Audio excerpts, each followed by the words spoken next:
Hello दोस्तों, नमस्ते, प्रणाम। मैं हूँ आपकी संगीत दुनिया नशवासी। आज अपन के बहुत ही प्यारा सा एक कन्यादान गीत, जो दहेज की मांग इतनी ज़्यादा बढ़ती जा रही है, उसी पे यह गीत है। आप लोग सुनिएगा, बहुत दर्द भरा कन्यादान गीत है। आप सुनिएगा, बताइएगा यह सही बात है कि नहीं सही है, दहेज लेना चाहिए कि नहीं लेना चाहिए। एक लड़की का दर्द सुनिएगा।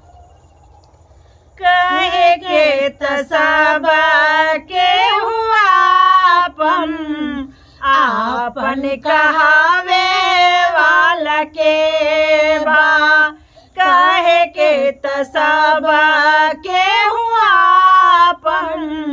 आपन कहावे वाला के बा।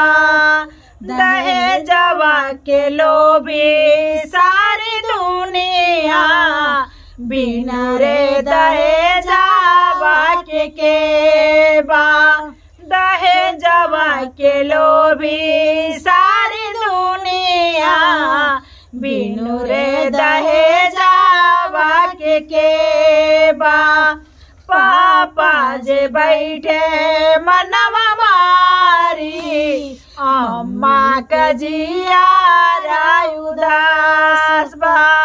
एतना दहेजा कहाँ पाई, बेटी का दे कन्यादान। इतना दहेजा कहाँ पाई, बेटी का दे कन्यादान।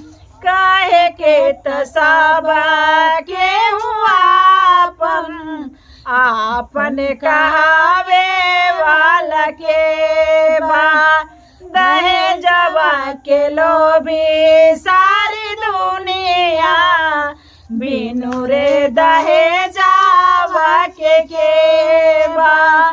चाचा जे बैठे मनवा मारी, चाची कजिया उदास बा।